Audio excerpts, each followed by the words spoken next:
If it's all right, 7 o'clock. So, because in Matt Mitchell's absence, I'll be doing my best to run the meeting this evening. So I will call the meeting to order. Because of the governor's COVID-19 disaster proclamation, I will move to hold this meeting. I'll make a motion to hold this meeting through the Zoom platform. Roger seconds. Thank you. Natalie, is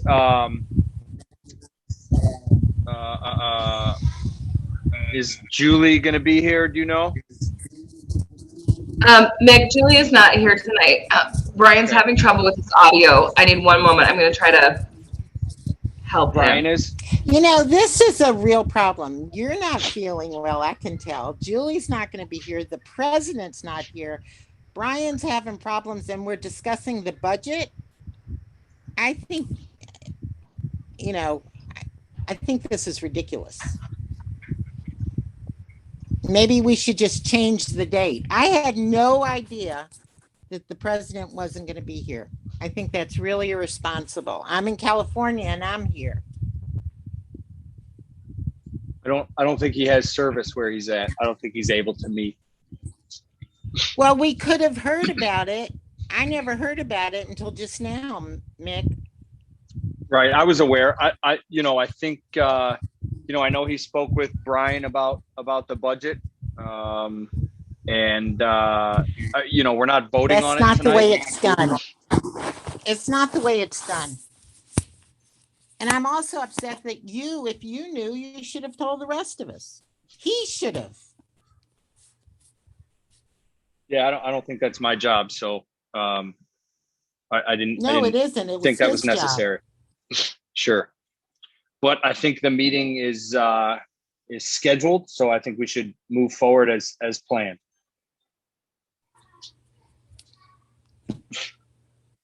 We have 4 people here. If it's a 2-2 vote, nothing passes. All right, let's go. So what are we waiting on? Well, I think we're waiting on Brian for his audio now.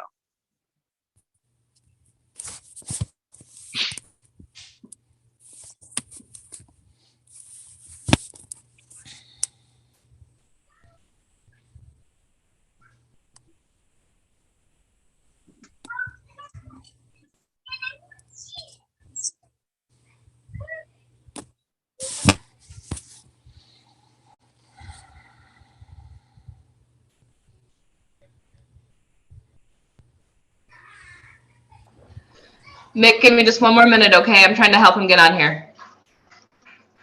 Yeah, that's fine.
Now down at the bottom. Yeah.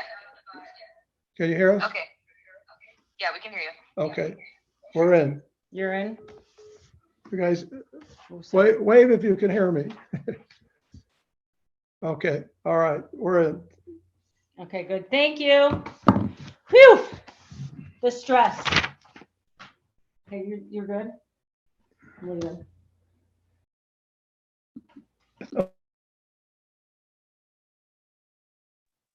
All right. So Natalie, will you be roll calling the votes tonight? Yes, I will. Okay, so I think that we had a motion. I made a motion to hold it through Zoom. Matt Rogers seconded. So if you wouldn't mind All right. roll calling, please. Of course. Braun, Here.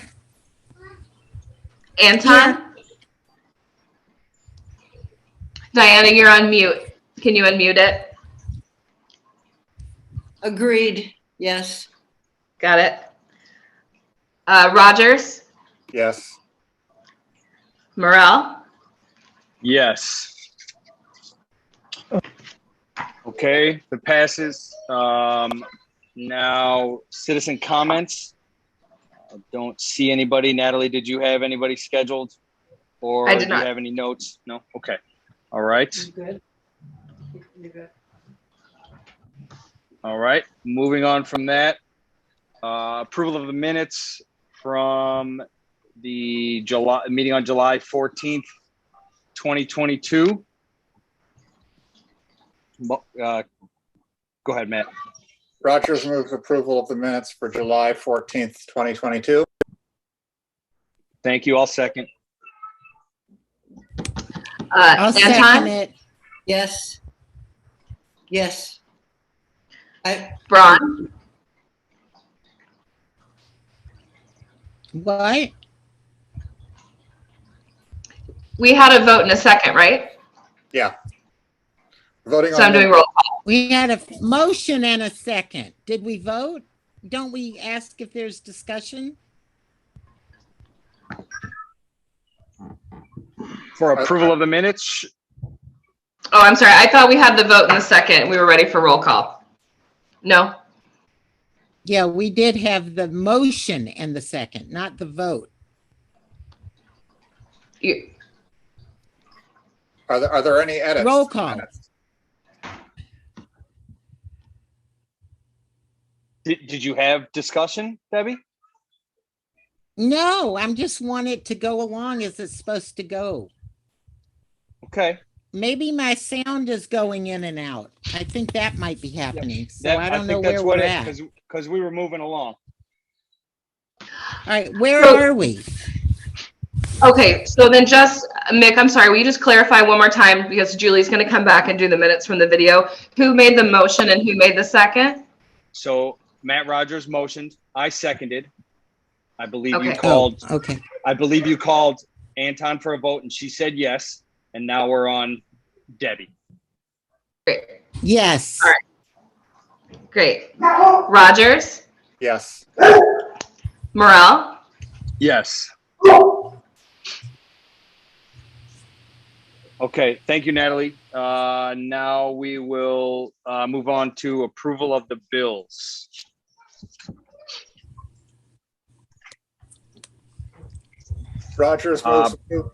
Rogers moves approval of the bills summary dated August 11th, 2022 in the amount of $65,400.36. Braun will second. You guys want me to go through the unusuals? Yes, Sure. please. Thank you. You ready?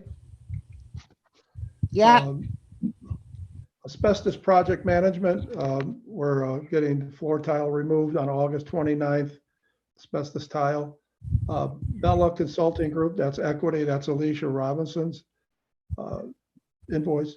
Central Rug and Carpet will be installed. We've already purchased the carpet. It's $398 to be installed.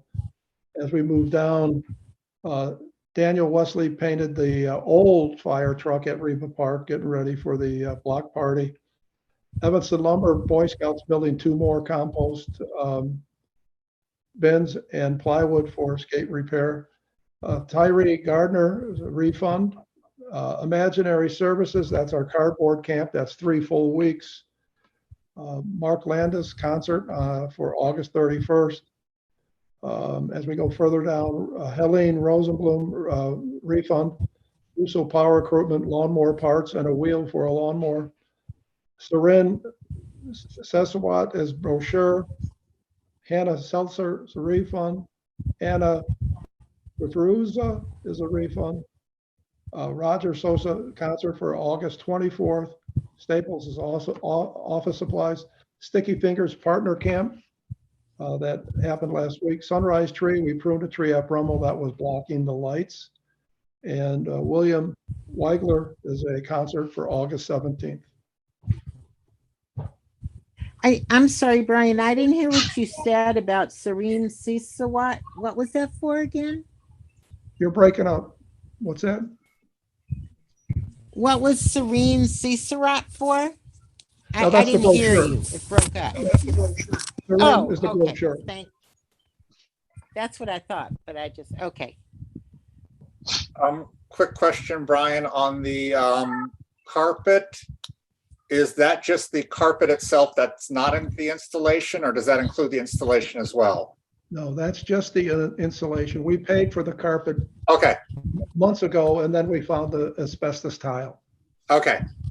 That's what I remembered there was something weird going on with it, but I couldn't remember what it was.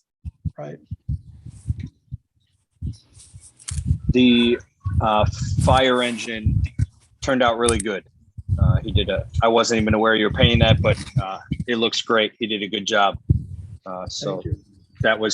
that's money well spent there. He even added some details on the side. It's really cool. Thanks for getting that done. And also, since we talked about the brochure briefly, mine arrived in the mail today. Mine did also. That's good news. Well, I'm assuming mine did, but I'm not home. If yours did, Nick, mine probably did too. I got it yesterday and it looked really good. Thank you. You can say it. I like the 2-page spread of community events. That was really cool, Natalie. I like all that involvement in the community. That's really good to see. So that was great. Thank you. All right. Unless anybody has anything else, we can roll call for approval. Anton, Yes. Rod, Yes, Rogers, Yes. Morel, Yes. Jaden taking a Okay. Moving forward, approval of petty cash expenditures. Hear a motion, please? Rogers moves approval of petty cash summary, August 12th, 2022, which is tomorrow, in the amount of $3,625.51. Braun second. Ready for the Discussion. unusuals? Yeah. Yes. Sorry. Go ahead, Brian. Okay. Amazon Camp Supplies for session 2. Apple was iPad memory. Best Buy was an adapter for video. Dollar General was a soda pop that we needed when kids had pizza. GoDaddy, Microsoft renewal and email account for Commissioner Anton. IAPD is $85 for boot camp for Commissioner Anton. Lewis Lorraine concert. Lewis, MailChimp. Emails over 2,000. Nick Archer Music is a concert that we had on 7/27. Morelia Supermarket was bread, which forgot their lunch. Pizza Hut was pizza for T-ball soccer and counselor year-ending party. So that was several big parties. Sam's snacks, paper products, Shell was ice.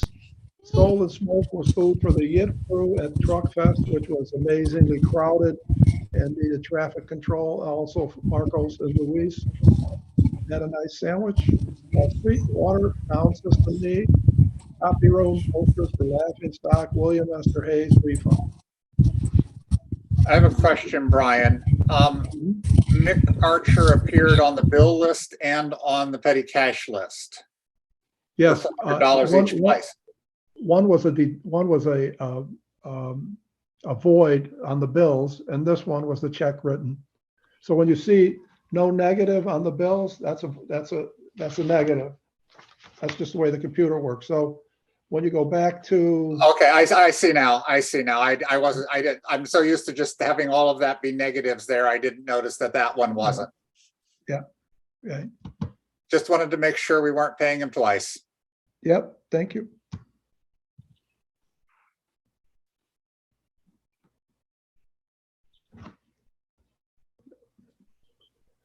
Okay, not hearing any further discussion. Natalie, will you roll call, please? Anton, Yes. Braun, Yes. Rogers, Yes. Morel. Yes. Okay, thank you, Natalie. Moving forward to monthly reports. Brian, you're listed first. Would you like to start? Sure. The past month, we've seen our summer camp schedule conclude, and we are now hosting partner camps. We're in week 2 of that. We also hosted Purple Line Play Adventure at Kaylee Tot Lot on Tuesdays, Thursdays, and Saturdays. That concluded on July 30th. Hundreds of children enjoyed that program. We will transition into fall classes in September. Natalie will give you an update on that and other activities and special events in her report.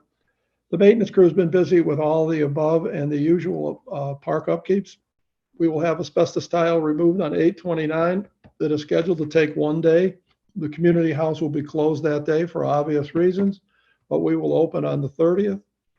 The purchased new carpet of that area will be installed on September 1st. Staff will be working from home or other sites on the 29th. Ruben, Marcos, and I will definitely be here. On the August 11th agenda, you will see IAPD Professional Services Contract. We will discuss that contract. A copy of it's in your packet. You'll also see an updated budget on the agenda. There's nothing to do with that except let me explain what we did when we get to that. This has been adjusted to compensate for the new director starting tentatively in late March or early April and working with me through 5/31/22. Our equity contract has been signed and Aisha Bell Robinson begun working with the Ready Committee. A copy of that contract's always also in your monthly packet. I've done more research on a Gaga pit that we've been discussing, and I recommend the following. Purchase a Gaga pit at the cost of about $2,500. It's a 20-foot diameter. Install the pit at Leiter Park, just west of the swing set on the park's north/alley side. The base of the pit would either be grass or crushed stone. I suggest we evaluate a grass base until 2023-2024 budget year and decide if concrete is the best alternative then. You'll also see attached to the report or below the report online is the Gaga pit, and we can discuss that further as we go down the agenda.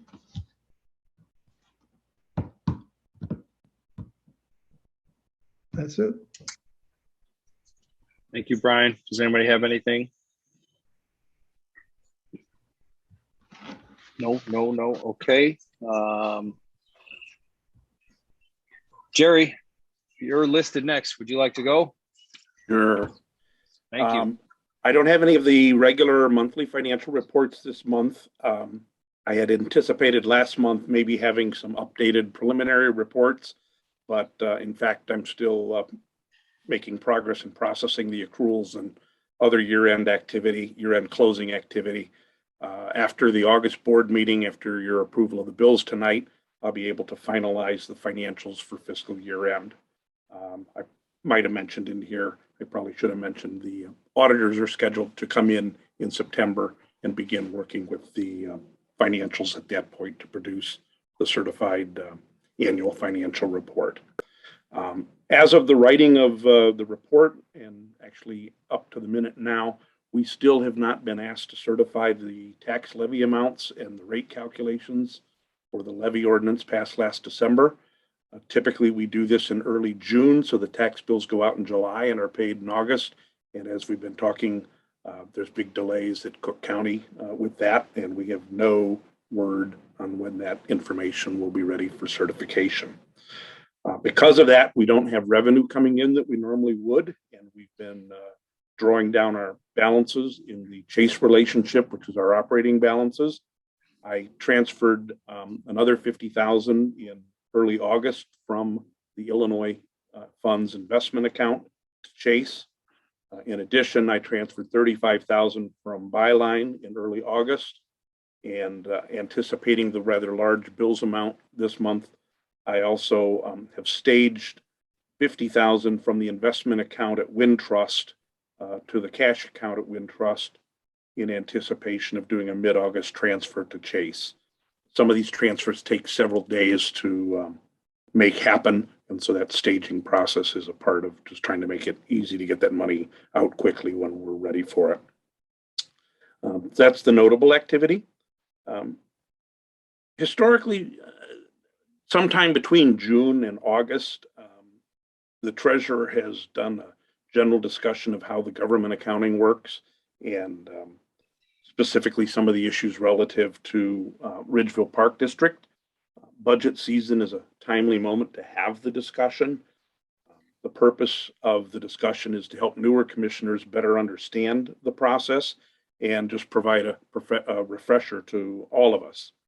Since I didn't have any regular reports available this month, and because we're nearing the end of the budget planning process, I thought this would be a good month to have the discussion. And so there's a couple of extra pages included in my report this month. One's a 2-page outline of some of the key points I'm going to quickly run through. And then there's a 1-page timeline document that I'm going to talk us through. So diving into that, you've maybe have heard it said, government isn't like operating a business, and a lot of these discussion points kind of highlight that point. One of the points of differentiation is in terminology. We talk about, in government accounting, we talk about appropriations instead of expenses. Appropriation is when the money is set aside for specific purposes. It's a directive to spend the funds in a particular way within a restricted period of time. The agency can't incur obligations or make payments from the Treasury for purposes until an appropriation has taken place. Revenue versus income is another terminology point of differentiation. Revenue is the gross receipt of funds from all sources. Income, and revenue is a term typically used in discussing governmental accounting.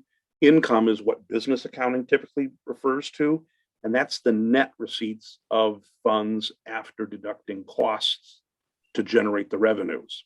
So, for example, the production cost to make an item. Businesses are concerned with their net income, in other words, with their profit.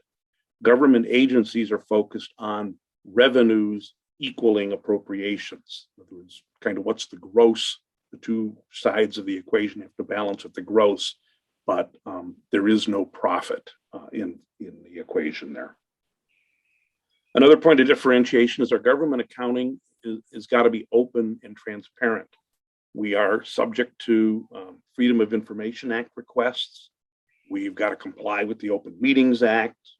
We have to get public input through budget hearings and through direct contact that you and the staff have with constituents in the Park District community. And I kind of enumerate some of the ways of looking at who those constituents are. We've got taxpayers. Directly, that would be the property owners that receive the tax bills, but tenants in a way more indirectly pay the taxes because they pay the rent that goes into generating the income to the property owner to pay the taxes. And we have taxpayers that are individuals and households, and we have taxpayers that are corporations and businesses in the district. And it becomes significant because when people appeal their taxes, very often it's the large corporations. For example, one entity that every year appeals their taxes is Target Corporation. The Target store is always working to get their property taxes reduced. They fund the operations of the park district through their taxes. Another way to look at the constituents is, who are the voters that are voting come election time. We've got the community residents who participate in the programs, and we have non-resident participants in our programs. Our budget process has to kind of balance and weigh the inputs of all those folks.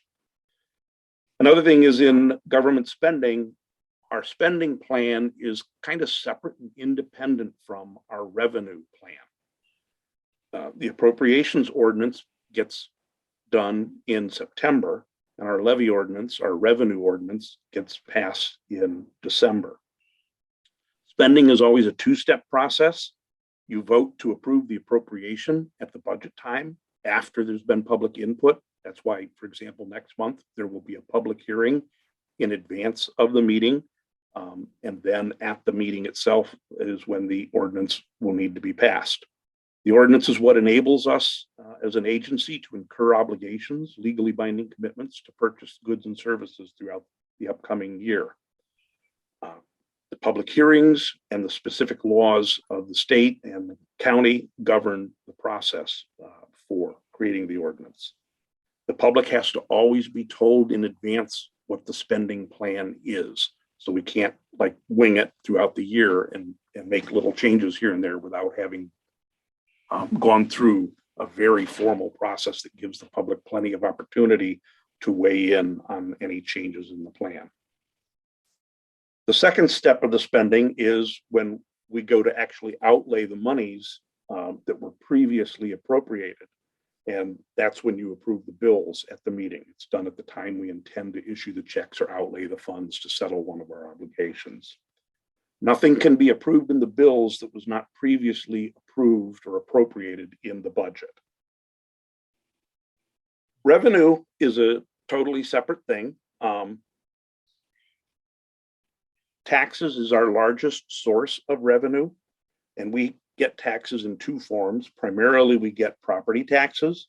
Our levy ordinance is the mirror of the appropriations ordinance. Whatever we said in the appropriations ordinance is the plan for spending, we have to make sure matches what gets passed in the levy ordinance.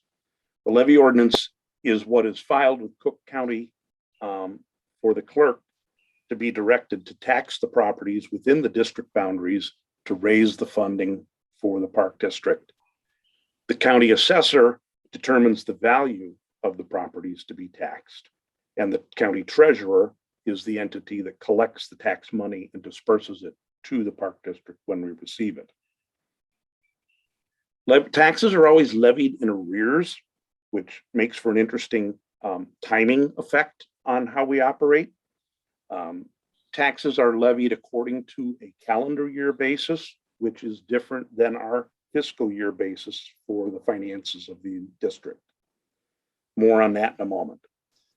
Replacement taxes is a alternative tax to property tax. Years ago, there was the ability to tax the personal property of corporations, and that changed, I believe, in the 1970s. And so then this replacement tax was instituted to compensate agencies like the park district for that loss of tax revenue we were previously able to have. It's based upon a percentage of the income of certain types of corporate entities. Program revenues is another source of income to the district. These are the fees that we charge participants. Generally, the district tries to run a lot of the programs on a break-even basis or somewhat subsidized by tax revenue. Rental revenues are fees charged to rent equipment and facilities of the district. Interest revenue is money that is earned on funds that we have in interest earning accounts and investments. And we really have a couple of kinds of interest we get. We get interest from Cook County for money that the county clerk has, or the county treasurer has been holding for some period of time before distributing it to us. And we get the interest that we earn for any excess balances that we're holding in our investment accounts. Generally, it's particularly these days with our interest rates, the amount of interest is relatively low, as you see when you look at the budget figures. Another source of income is from time to time, we do have grant revenue. We didn't have any grants this year, but some years we do receive grants. Probably one of the biggest categories there we sometimes are funded by as a community development block grant in conjunction with the city and the federal government. From time to time, we might have some miscellaneous revenue. Examples there, we might get refunds or rebates on some of our insurance programs and policies, or unusual contributions that come our way. I listed bonds and other financing options because really to complete the picture, it's appropriate to mention them. But in reality, Ridgeville in particular does not rely traditionally on bonds or other similar types of financing options. There was a time when we did rely quite a bit on tax anticipation warrants, but as I discussed the funds, we'll cover that a little bit more. Monies for the Park District are accounted for by funds.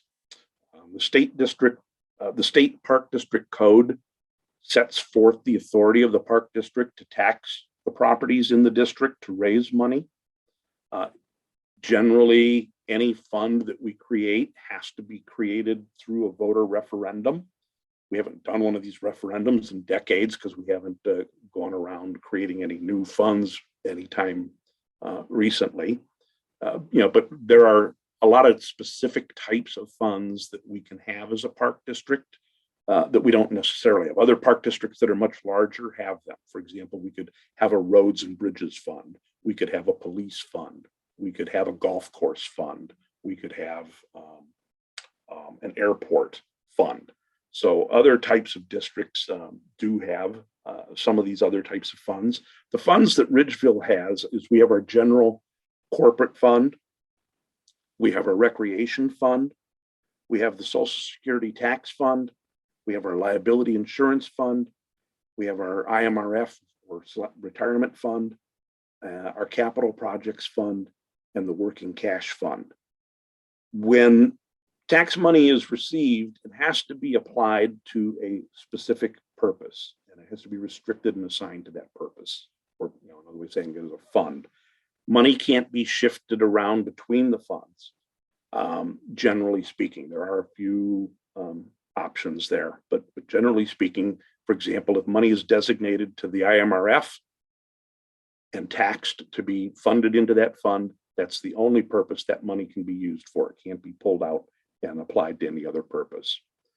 General funds can be targeted to another purpose. So if we build up an excess in the general fund and we find that, say, for example, the liability fund is deficient in funds, we can do a transfer from the general fund to the liability fund for that purpose. And over the years, we have occasionally done smaller transfers like that. The general fund and the recreation fund might have a multi-year capital improvement project, and that would be a case where then we would transfer the money out of the general fund or the recreation fund into the capital projects fund. Remember earlier I said the appropriations are time limited. In other words, we pass a budget giving the district authority to obligate itself to spend the money in a particular way. At the end of the fiscal year, that authority is over. So if the money wasn't spent, it cannot be spent unless a new ordinance is passed. So that's why on a capital project that spans multiple fiscal years, what we do is we preserve the unspent money from the current year for future application to that same project in a future year.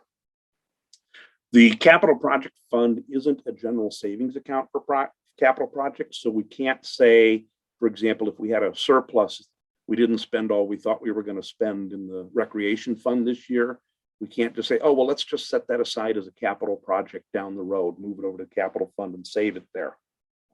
It doesn't work that way. Anytime something is moved into the capital fund, it must be assigned and designated to a specific project at that time. The only way that money can come, it can't come back out of the capital fund, but it could be assigned to another capital project, is if a particular capital project went under budget and there was some leftover money, that in a future appropriations ordinance could be applied to another project. The working cash fund is the last fund I'll spend a little time talking about. It's a special and unique fund that was created, if memory serves me correctly, and it was in the 1990s that it was created. I didn't do the homework to verify that timing, but prior to that, what would happen is, because of the cash flow timings of when we get money and when we spend money, we would hit periods where we didn't have enough cash on hand. Then we'd have to go to the bank and get a loan, in effect, a tax anticipation warrant, drawing upon future tax revenues to fund the operations today. The state legislature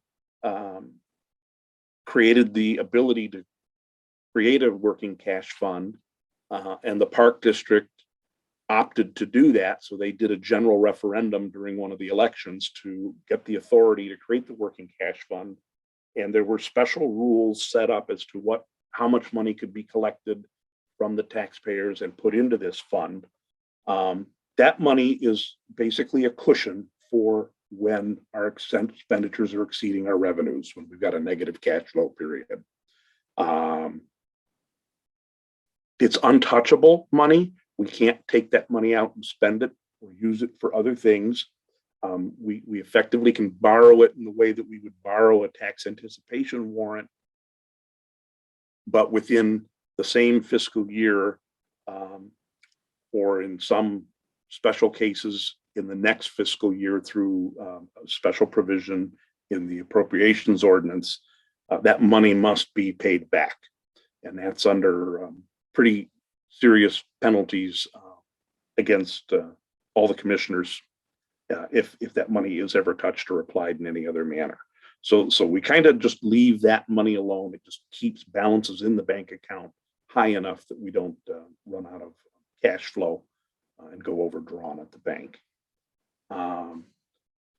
Tax revenue timing, as I mentioned earlier, is calendar year based, not fiscal year based. So that means that the tax year runs from January to December, while our fiscal year runs from July to June. They're collected in arrears. So for calendar year 2022, the year we're in right now, the taxes for this calendar year will not be collected until next year in 2023. And half of that money is not going to be received by the Park District until 2024, our fiscal year ending in 2024. Taxes are collected in 2 installments. We get our first installment as an estimate. It typically comes in March of each year. And the way the county estimates it is they take 55% of the prior year's full tax bill for a given property. So the tax bill this year, we don't know for that property. It might go up, it might go down, it might stay the same, but we don't, at the time of the estimate, we don't know what the tax bill is. So let's take the prior year's known amount times 55%. That's what the first installment is. The second installment is after the assessor has assessed the value of the property, and now we know what the property's worth. It's after all the taxing agencies, us being one of them, have submitted our ordinances to the county, and we know the total amount that needs to be collected from all the properties. So the value of the property gets divided into the amount of money needed, and that determines, okay, here's the amount that particular property is going to have to pay to cover the tax needs of the budget needs of the various agencies. So that would be the total. They then subtract from the total the 55% estimate that had already been paid by the taxpayer, and that's what the second installment bill will actually be when it goes out. That computation process typically takes place in the time period from April through June of each year, so that the tax bills can be mailed on July 1st. This year, as I mentioned earlier, that has not happened yet. That's what's going on right now. All the controversy has been the dispute over system problems in assigning what is the value of the properties. The assessor needs a certain time period to do their part of the puzzle.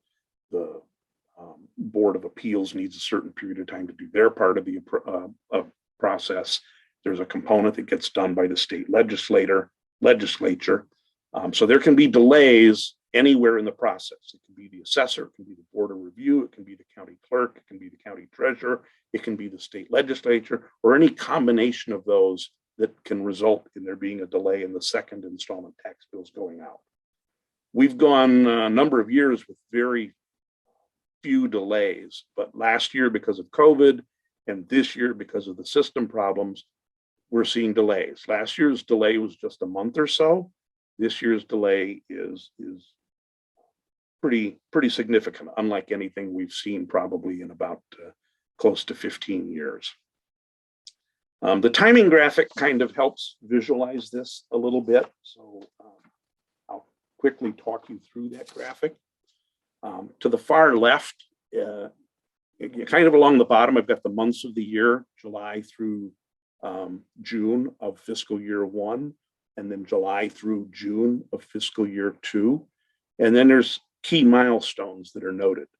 So the first key milestone is we begin the fiscal year in July, and spending begins in July for the fiscal year with no plan. We don't, we're basically spending in July, August, and September unbudgeted money. So the bills that you approved tonight, there was no formal budget for. There was no formal budget for last month's bills, and the same will be true next month when you approve the September bills. But by statute, we have to have a passed appropriations ordinance next month. We have to have a public hearing before we do that. So there will be a special part of the meeting before the meeting next month for the public to be able to comment. And then during the meeting, there will be the passage of the appropriations ordinance. A part of that appropriations ordinance is Exhibit A. And Exhibit A, we're required when we come up with, here's the spending planned by fund.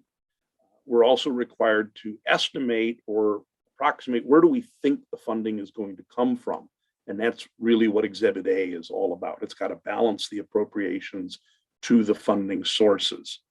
In December, we're going to formally, by fund, create an ordinance called the levy ordinance that asks that the tax be implemented to raise the tax funds. In February, the next milestone is that the first installment tax bills will be mailed, and that will be, like for this. So the budget ordinance that was passed last December was for tax year 2021 for our fiscal year ending 2022.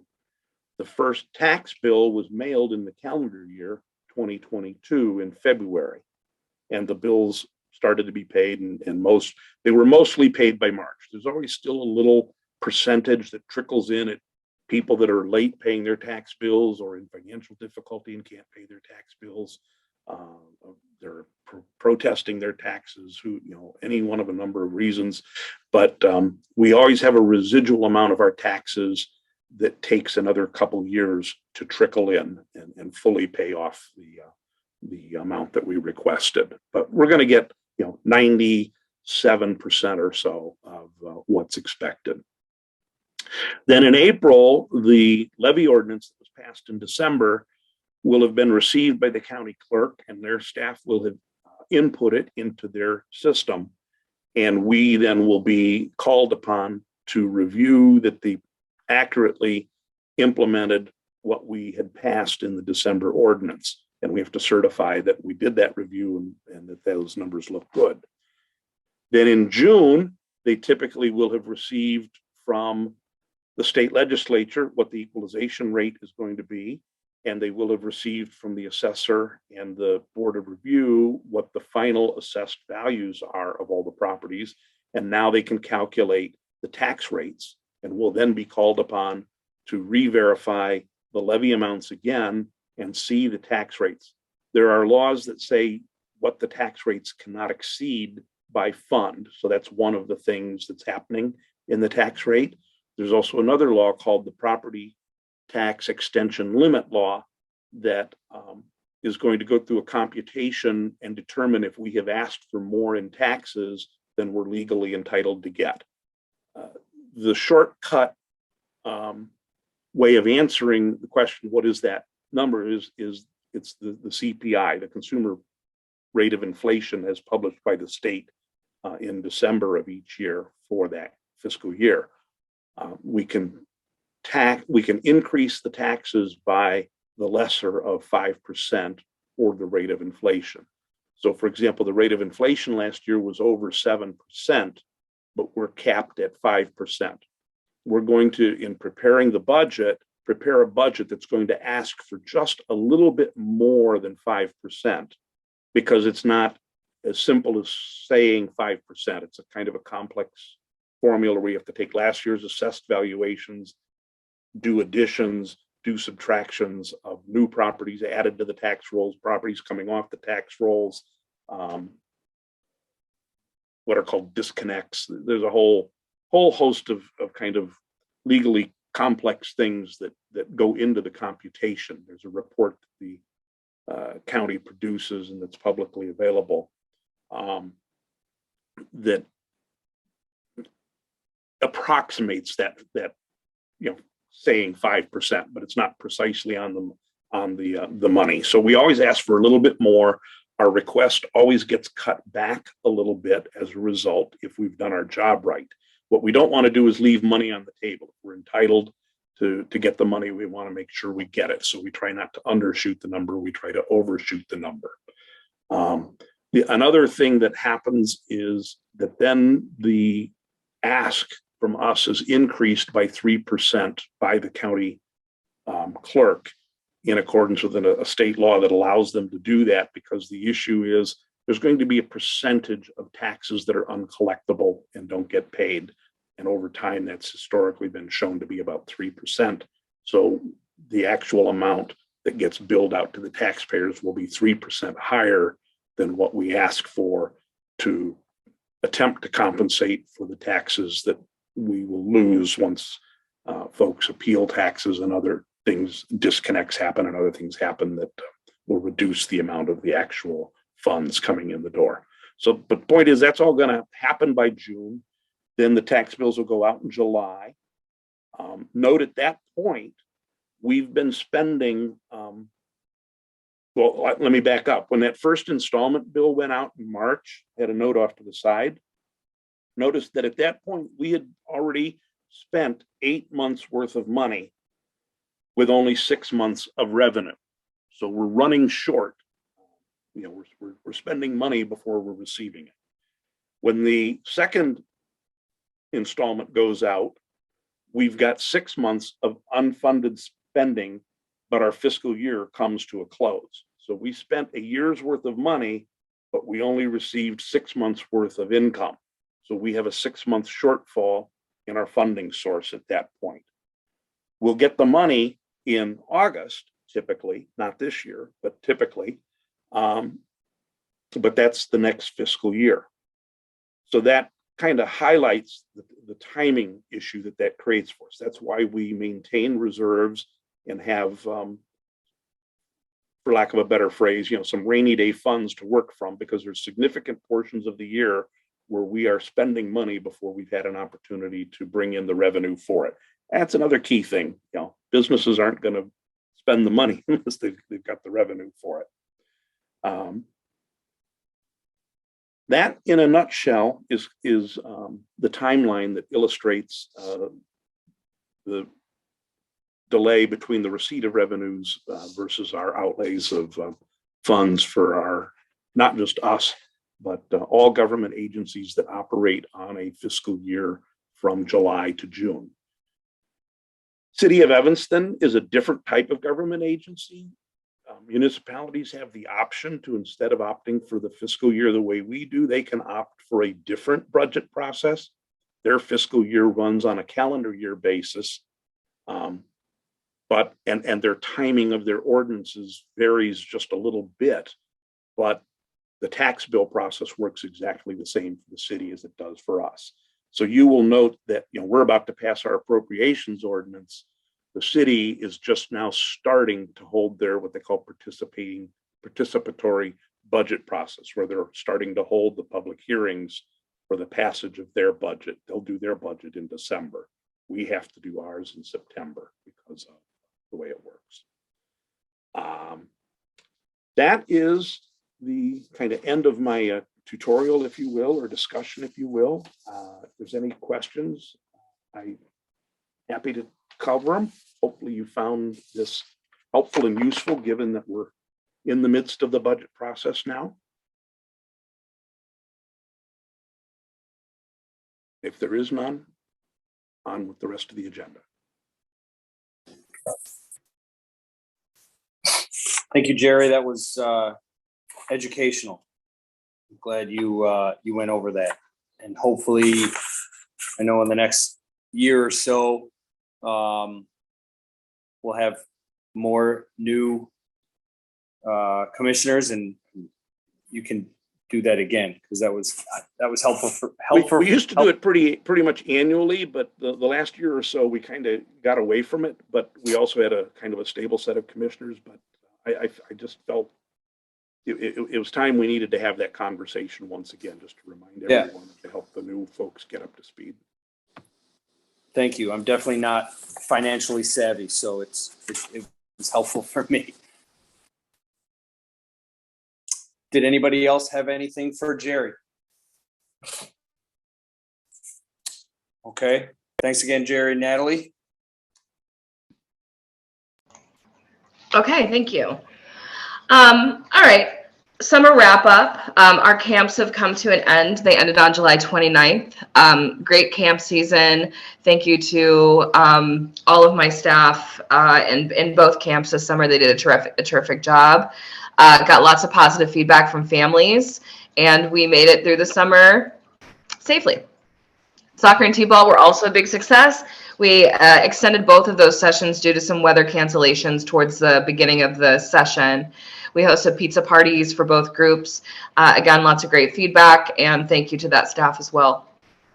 The Youth Grow team also wrapped up their summer season last week. Huge thank you to all of those kids, to Laura Downey and Catherine Egan. They did a beautiful job planting at the parks and maintaining all of our gardens, keeping everything beautiful and weeding. They grew a ton of produce to donate to the food pantry, and that program will continue to go on through the fall.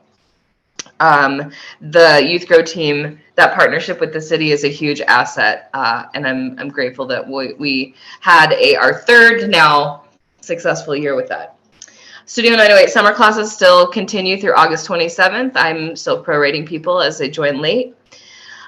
We've hosted many community events this summer with our partners, including the Purple Line Adventure Plays pop-ups at Kaylee Tot Lot, the City of Evanston Starlight Concert, and Food Truck Fest at Elks Park.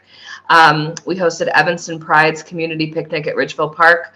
All of these events were very well attended and went very well, and we were happy to do that.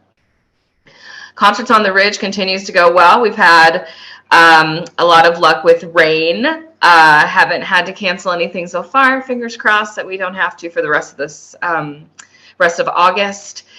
We've had great crowds turn out, and all the folks that have played at the concerts have done a terrific job. Shakespeare on the Ridge begins this weekend with Laughingstock Theater's performance of Bird Coin, or the one where they learn to respect women. It's a devised work in the style of Commedia dell'arte. Their performances are August 13 through 14 and 20 through 21 at 6 p.m. at Ridgeville Park. Mini partner camps, due to low registration, Art Encounter and Dime both canceled their mini camps. The Imaginary Game started this week and continues their camps at Ridgeville Park through the end, or through August 19th. Sticky Fingers ran last week at Cayman East Park, and next week we welcome Playwell Technologies with 2 Lego camps at Cayman East Park. We've also partnered with Chicago Action Sports and Character Skateboards to bring 2 new mini camps to Ridgeville Park in August and September. They'll offer a weekend of Skateboarding 101 and Skateboard Art and Design for kids ages 7 through 13. Reba Park Block Party. It's coming, and it's August 20th from 11 to 3. I hope you'll all come out and check it out. The planning is going well. We have 6 demo classes scheduled throughout the day for both family, youth, and adults. We have at least 5, and after today, I think 8 partner community organizations joining us to lead activities. We have 4 food vendors. Thanks again to Commissioner Morrell for securing a fire truck. We flyered the neighborhood this week, and we'll do so again closer to the event, so next week. And I hope that we see you there. Fall programs, the fall winter brochure is out. A lot of you received it. I'm really glad. We're offering 25 plus classes this fall between our Studio 908 classes and the partner programs. Some dates to note: our new workshop, First Friday Soul Line Dance, begins September 3rd. Bike the Ridge is scheduled for September 25th, and Fall Frenzy is scheduled for October 19th. We will also offer half-day camps with JC Herman and winter break camps with Josh Cavaliers. There are garden volunteer opportunities available with Catherine Egan and Laura Downey this fall as well. I'd like to extend a big thank you to Abby Schumacher. She's been our garden to table instructor for the past 3 years. She was fantastic, and her family just moved to St. Louis. So sadly, we lost her, but we gained Gwen Godwin, who has taken over the program. I hope you all get a chance to meet Gwen. She is a highly skilled master gardener, and we are super lucky to have her on board. And then finally, Alice training. I've scheduled Alice active shooter training with the Evanston Police Department for park staff on Friday, September 16th. And that's it. I see, obviously, the contacts at Evanston Police Department worked. It's an unfortunate that we have to put staff through that, but I think it'll be good. I have a question on the flyers. Yes, are you going to say that Sherwin is supposed to be Sherman? No. I overlooked that. I'm sure that's fine. I was just wondering. So you flyered once. Did you talk about parking in your initial flyers? I did, yeah. In the corner, I said, thank you for moving your cars by, I think I put 10 a.m. on there. Right. But do you happen to know, Mick, what time they'll put out the barricades? Normally, in my experience with block parties in Evanston, just having lived here, typically they drop the barricades off on location like the day before. Oh. So they just get them out and they just put them there. And it's kind of like, there's not like a police officer that comes out and puts the barricades out at this time in the morning. It's kind of like at your leisure, right? So you have it scheduled for whatever time, so you could get them out, at that time. Obviously, Reba is a one-way westbound, so the most important ones would be to get them out on Custer. Mm-hmm. So won't make that turn, and then hopefully people can continue to move their cars throughout the day. And then obviously, you can put them out down there at some point. But I was also going to suggest, you could maybe flyer car windshields.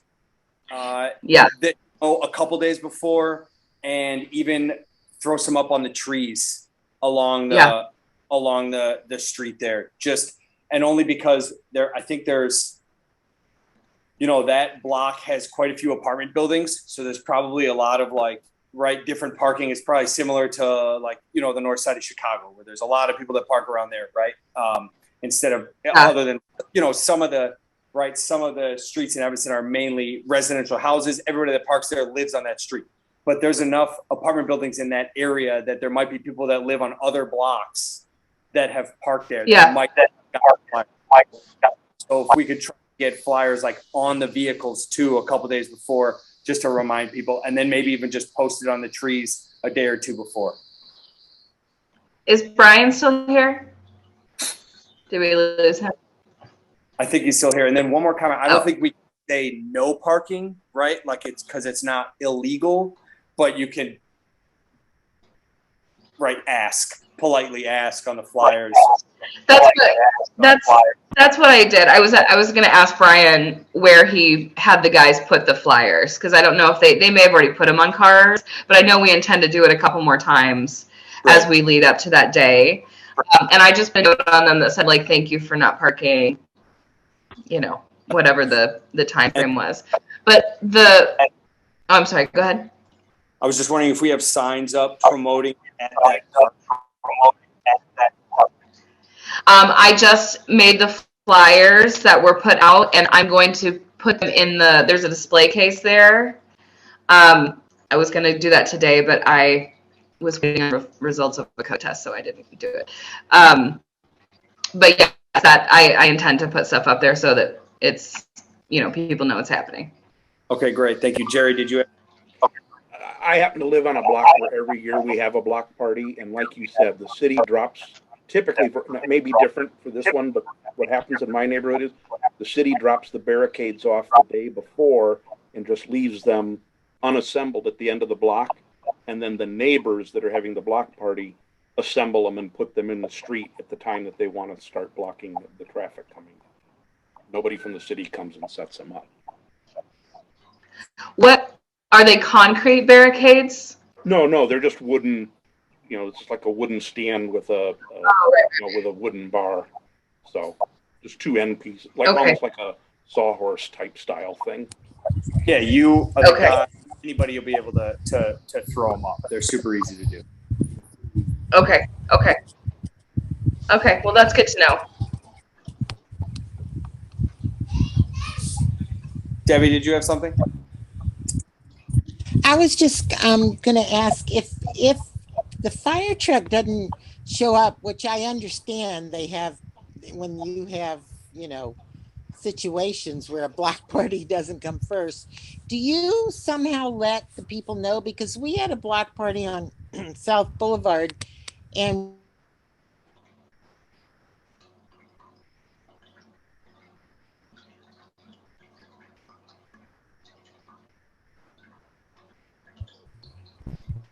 can you hear me? A little bit. I think you dropped. Can you hear there. me? Yeah. Okay, can you hear me now? Mm-hmm. Let me move now. Yeah, we gotcha. You were saying there was a block party on South Boulevard? You got me? Yeah, and we did everything we were supposed to do for a fire truck, and it never showed up.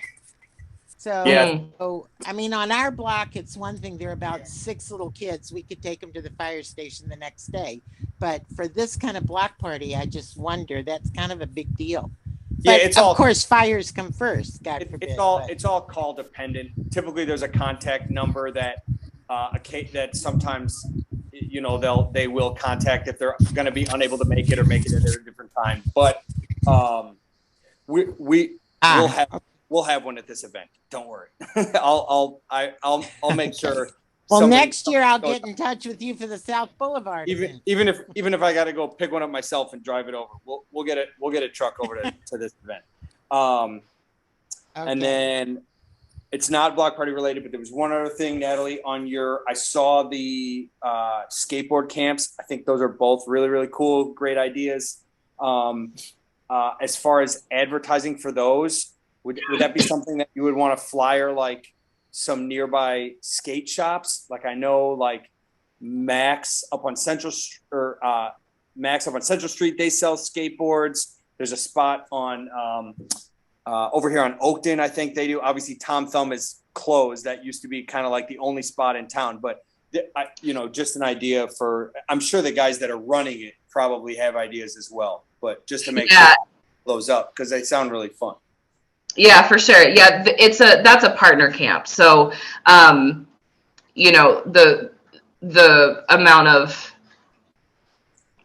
work that I contribute to that is, my priority is Ridgeville stuff. But yeah, but I believe that they intend to make flyers, and if that's the case, then then I'm happy to put some up anywhere. I put it on our website. It's in the brochure. We just kind of ironed out the details for this camp a week, 2 weeks ago, right before the brochure went to print. So yeah, so I think they're still working on making their own promo material. But as soon as they have it, then yeah, I'll absolutely help them. Okay, great. And then I'm sure they probably have a social media for their shop. So maybe that you can do the multiple contributors on an Instagram post. That might be an idea that you could do with them to advertise for that camp. They've already been tagging me on some stuff. They've been tagging Ridgeville on some things. So yeah, and when folks do that, sometimes they'll make stories or they'll post things. I always try to cross post the things that I see when they tag. But yeah, those are great ideas. Great. Okay, thank you. Anybody have anything for Natalie?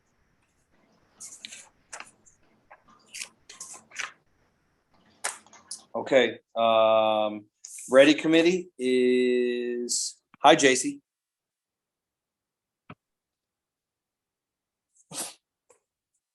Hi there. Sorry, my computer's slow. I don't have an official report for you all, just to let you know that Aisha has gotten started. She is gathering information. She has interviewed a couple committee members. We're still waiting on more committee members to respond to the emails asking to be interviewed. And then she will be joining our meeting next week. JC? Yes. Up here, like the Hollywood Squares, you have to find out who's talking. Was I supposed to be interviewed? And if so, I didn't get an email.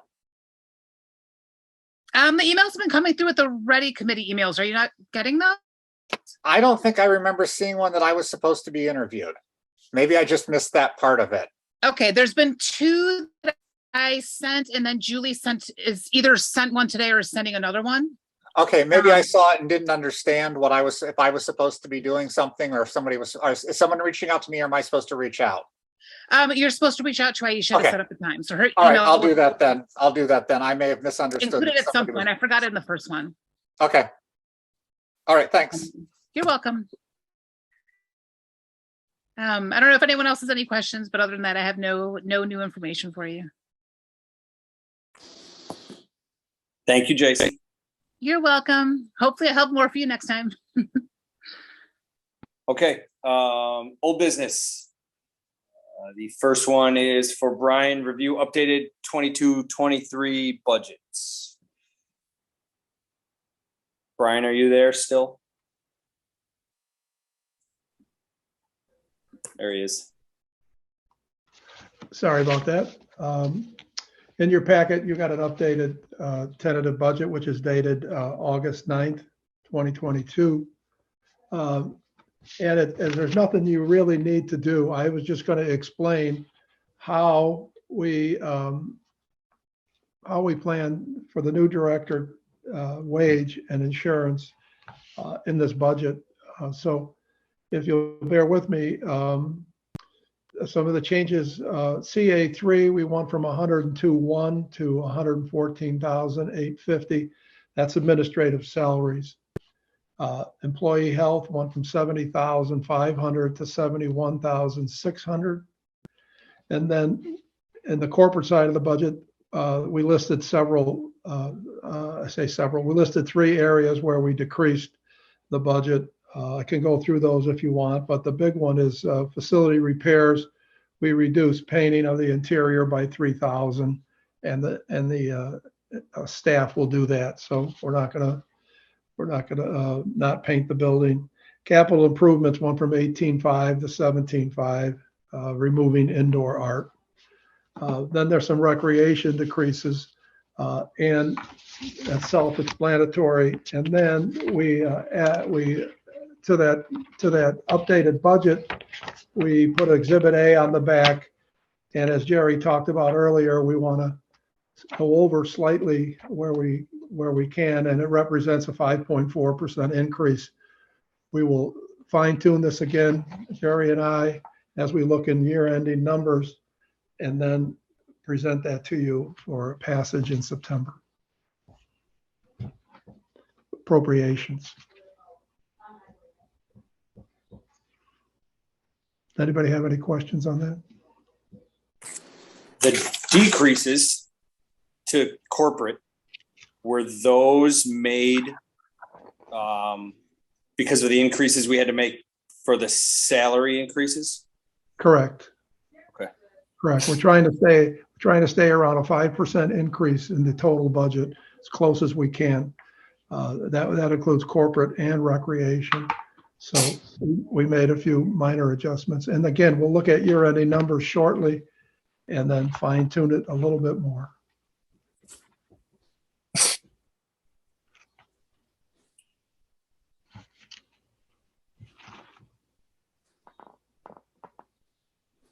I call those the transition numbers, the employee health and administrative salaries for the new director. So obviously that roughly 12,000 in administrative salaries is because Correct. we'll be paying two of you for up to 3 months. Correct. Now, that doesn't sound like a lot, but I'm not going to be here in June. So there's June money. Right. That's factored into that. So No, it makes sense. And then additionally, their salary is more than likely not going to be as high as yours is. correct. So yeah, it's all factored in. It's all going to work. And the same with health insurance. I won't be getting health insurance in June. So that's factored in. What's Okay. really important at this stage of the process is that everyone is comfortable that any major initiatives or major things that they want to see in the budget are there now. The tweaking that remains now is just not to making big changes or adding new things at the unexpected last minute, but just to kind of tweak the numbers as we compare the actual final figures of the prior fiscal year to the ongoing operating expenses of the upcoming year to make sure everything looks reasonable. We're just looking for kind of a last reasonability check in the next week or so. So hopefully the process from April until now, everybody's gotten their wish list on the table, so it's been incorporated into the process. I had one thing I was actually thinking about earlier today. We had talked about those parades earlier this year that we wanted to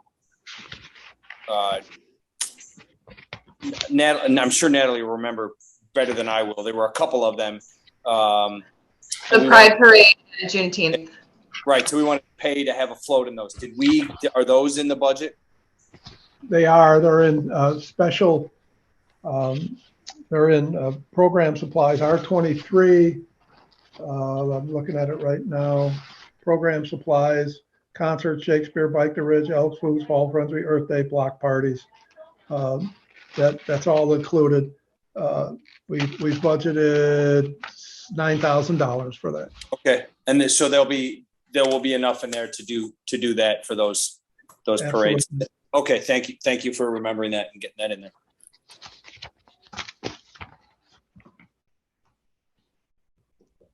Any other questions?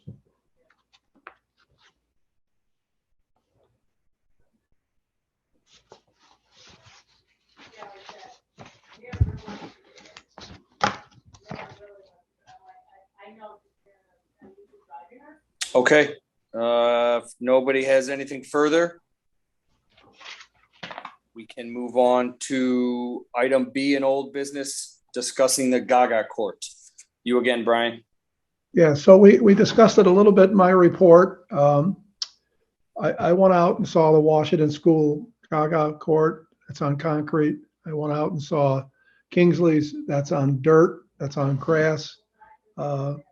Anyways, they both work fine. Concrete's probably better. But in this budget, it would be my suggestion to purchase the Gaga Court, put it in the Leiter Park.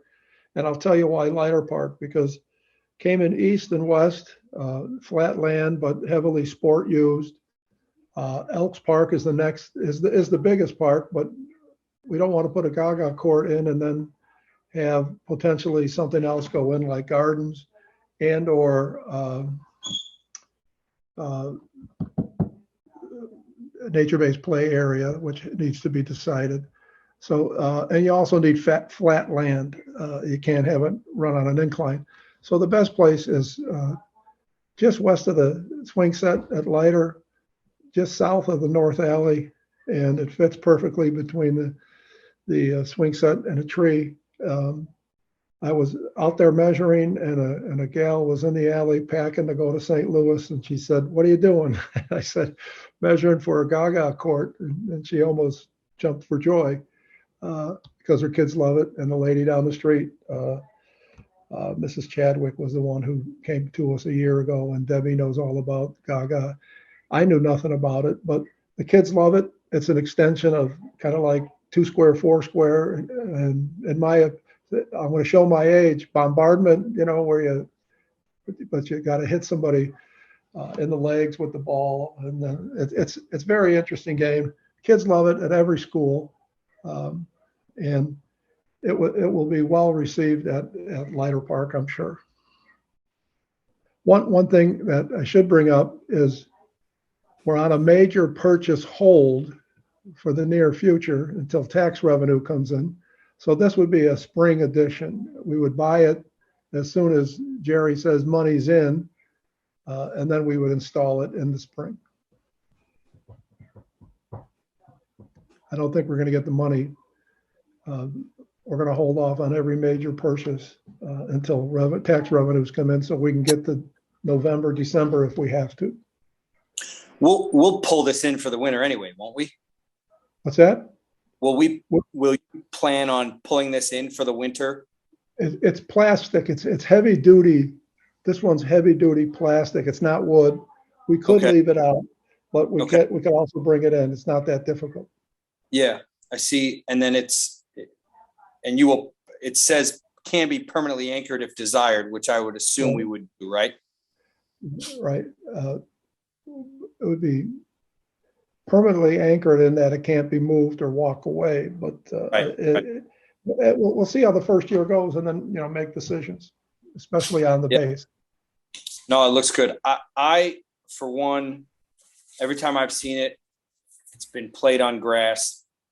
I think that's the way to go. I think that's the way to keep it. I don't think it's worth putting a permanent court in for something like this when I think kids will have plenty of fun on the grass. It's not like we're holding professional tournaments. My only question is, I know the area you're talking about. I think it's a good choice. Are our camps able to make it down there if they want to make it?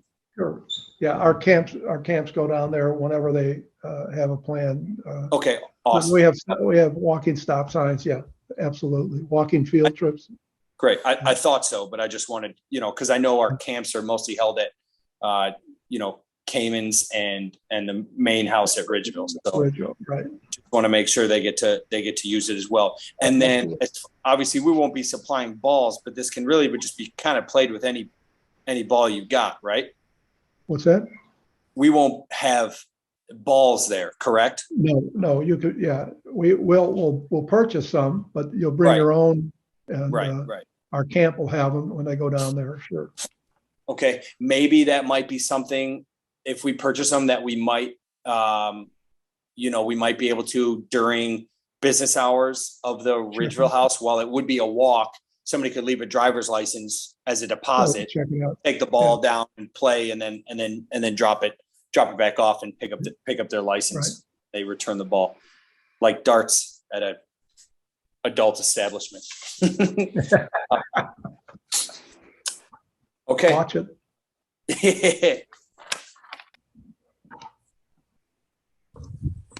What about kids that don't have driver's licenses, Nick? Library card.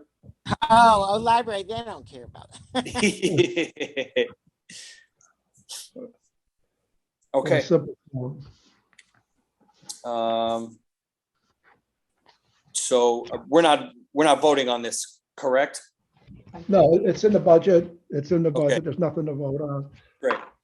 Okay. Thank you. All right. Anybody have anything further on Gaga Pits? No.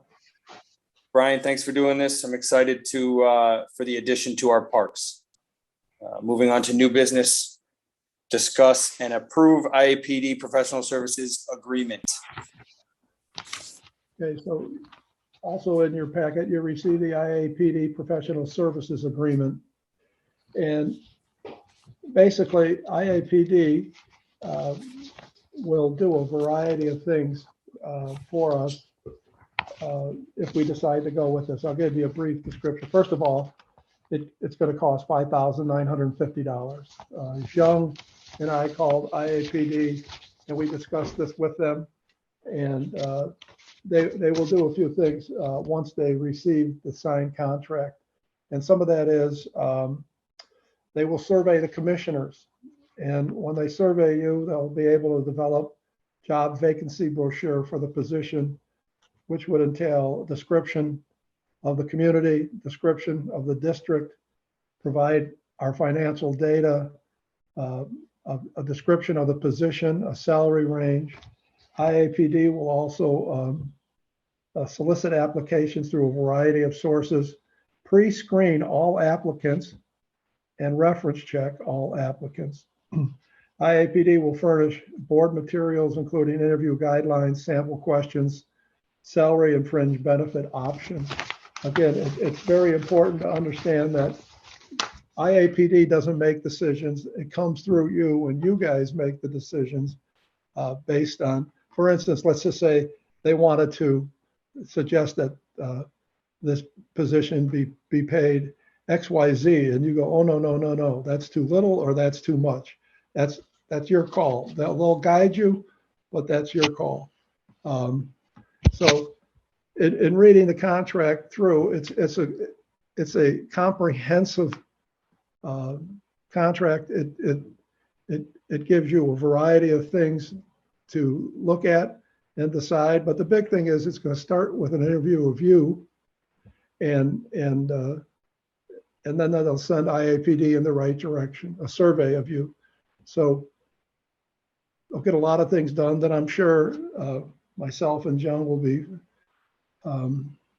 providing them with information as they go along on facts and figures of the park district. So that's it in a nutshell. If you want to wait a month, you can. It's getting tight. If you want to accept it, obviously we would need an emotion. And then they're going to need a 50% check with the contract, which I would have to work out with Jerry. That would be in next month's bills.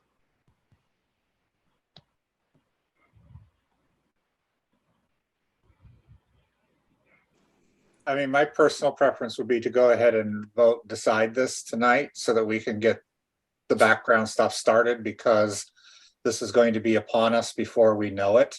Yes. So I don't necessarily want to wait, because I mean, they have to do a lot of work in order to even post the position. So I don't think we should wait. I think we should go ahead and move. Yeah. Totally. What kind of services are they providing? I'm sorry? What kind of service are they providing? I just described it. They're going to do all the background work. They're going to post it. They're going to develop the brochure.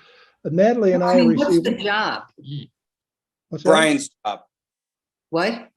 Brian's job, because Brian's leaving. Brian's job. They're- Oh, right. this is Brian's job. So they're going to help us find the new Brian. So they're going to do everything, the interviewing. They're going to figure out what we need, and then they're going to help us find it. So there was some other options, other firms, if you will, who would do this type of thing, but this IAPD, while I think a little more expensive, is the sure thing. I think this is the way to go. They are. We're a member of Illinois Association of Park Districts. Right. In fact, I think we're one of the founding members from 1939 or shortly thereafter. But at any rate, they are, we pay dues to them also, and when we need them, they're fantastic. We get great information from them. Natalie and I receive job postings all the time that come through IAPD. It's a well-done brochure for Park District ABC, XYZ, and it's very comprehensive. It's a well-done brochure for the job posting. So it's a job search company for this. It's not, yeah. Yeah, I know I look 20, but I'm leaving.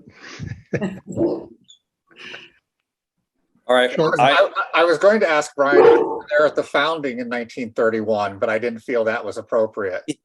No, we were incorporated in 1939, Ridgeville Park District. I was not here, believe it or not. All right. Well, I will make a motion to enter an agreement with IAPD for the search of our new director and to compensate them in the amount of $5,950 for their work. I'll second it. Do we have any further discussion?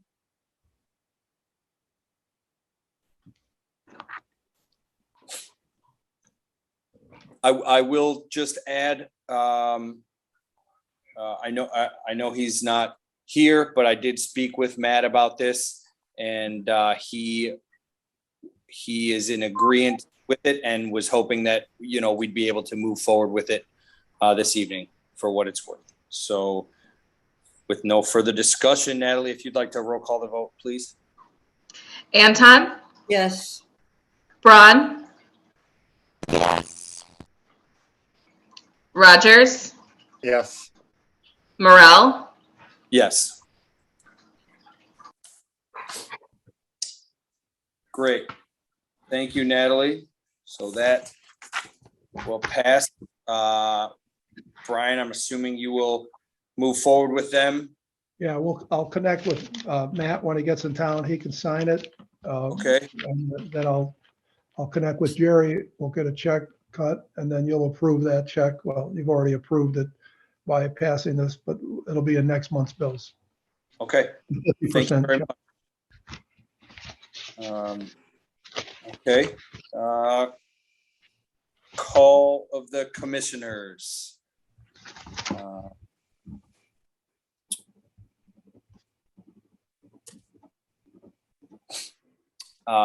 So Charles just sent a message saying that the vice president of the board can sign in the president's absence. So Brian, if you'd like, I can swing by tomorrow and get that signed if you want to move Sure. forward with it. Okay. Sure. What Morning's time? best. What time will you Morning. be over there? I'll be Morning? there at 6 a.m. You want to come over at 6:30? I will be over probably around 7:30. I'll shoot you a text and let you I'll know. be there. Okay, I'll great. be there. I'll see you in the morning.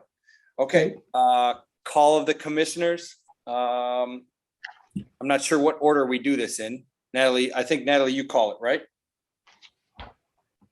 We were rotating, I think, last month. You're muted, Natalie. I think we usually just go down the list, you know. But you call it as acting president, Nick.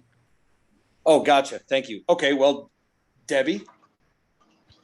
I would just like to remind commissioners that we have talked about this several times before and decided that when people are going to be absent from a meeting, it is the considerate thing to do to let all of the commission know.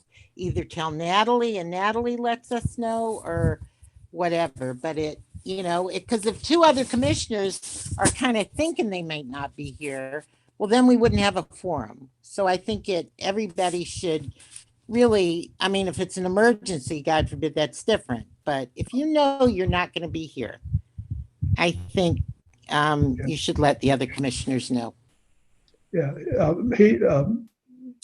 Commissioner Mitchell did call me, so I'll take the blame for that. He's in the UP with no electricity, so he can't get on by phone.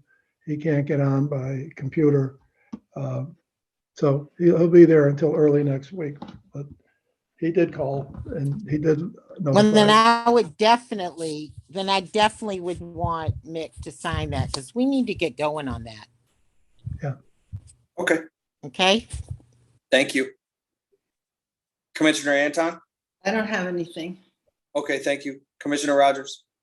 Yes, I would like us to consider returning to in-person meetings at some point in the very near future. I think it would help us interact with one another better, understand issues better. I think we've become somewhat complacent because it's a lot easier to just sit down in front of a computer. But, City of Evanston, the boards I'm on there, we've been meeting in person since April.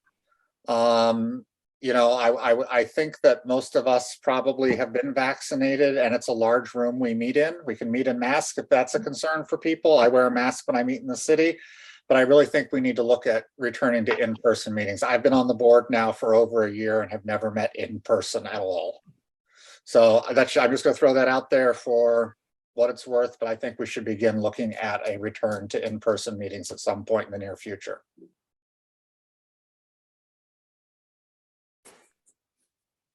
Thank you for that. I would just to add on to that, I don't disagree in any way. I do think it would be nice if people can't make the meeting. Maybe if we could have some sort of an opportunity to Zoom as well. For myself, if I'm at work, I could do that. Something like Debbie, thank you for being here while you're on vacation. If we had that type of situation, somebody could still Zoom in if possible. But I am also all for meeting in person. I've been here just a little longer than you, Matt, and I'm in the same boat. I've done them all on Zoom, so I think it would be. Well, and I think that we probably have within our rules the ability to make exceptions for people on vacation. Obviously, you have a schedule that you can't always be here. Right. But I think we need to make every effort we can to start meeting in person again. Sure. Okay. All right. Well, I don't have anything personally for call the commissioners. So citizen comments. Does anybody have anything? Hi there. Can you guys see me, hear me? This is Gabriella. Hi, Gabriella. Go ahead. Thank you for joining us. Hi, everybody. I just decided to join in again. I missed the last couple of meetings because of some family issues and emergencies, but I wanted to kind of close the loop on what was going on with the garden plots. So I did go online and watch the previous meetings that were recorded and saw that you all went out and walked the parks and then identified some sites that might be suitable for some additional garden plots. It sounded like there was an opportunity to perhaps put in some more plots at Ridgeville itself. And then from what I understood, it seemed like Elks Park was probably the next suitable option. And so I just wanted to ask about next steps.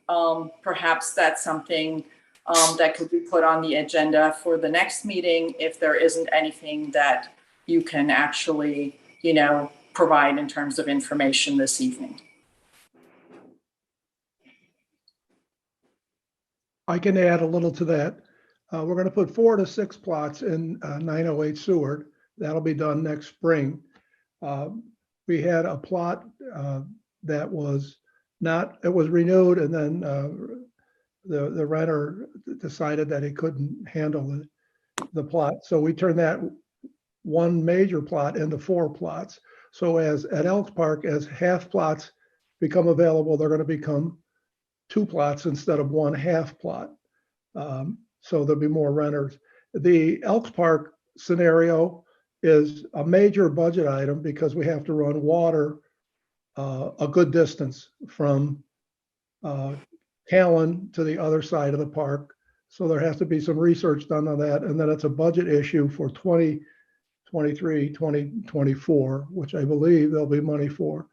And that's where it sits right now. We can put it on the agenda and discuss it further next month, but that's where it sits now. We're going to add 4 to 6 at 908 Seward, and as plots don't renew, we're going to take a half plot and make it into quarter plots. So we'll start to get some people off that waiting list, be able to garden. Okay, well, that sounds like at least there's some movement. That's great. So. Thank you, Gabriella, and thanks, Brian. I think, obviously, I think, Gabriella, you can tell it's not as much as we all wish it could be. It's not a super fast process where we can just go out and throw these plots into the ground with the land use and everything else that comes along with it. I'd be happy to put it on the agenda so we can continue to discuss it next month. And I will definitely keep this at the forefront in my mind moving forward with budgets further down the line to try and get a larger kind of more chunk of plots in one of our parks, hopefully at some point in the next year or two. All right, well, thank you. I do.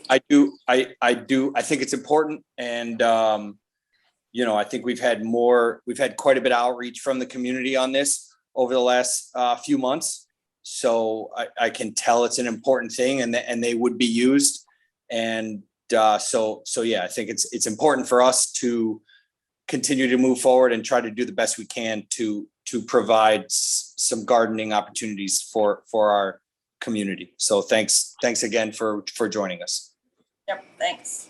Mm-hmm. Any other citizen comments?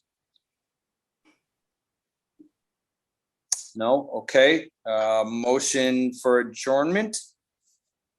Rogers moves adjournment. I'll make a motion to adjourn the meeting. Braun? I'll second her motion. All right. Aye. Aye. Aye. Aye. Aye.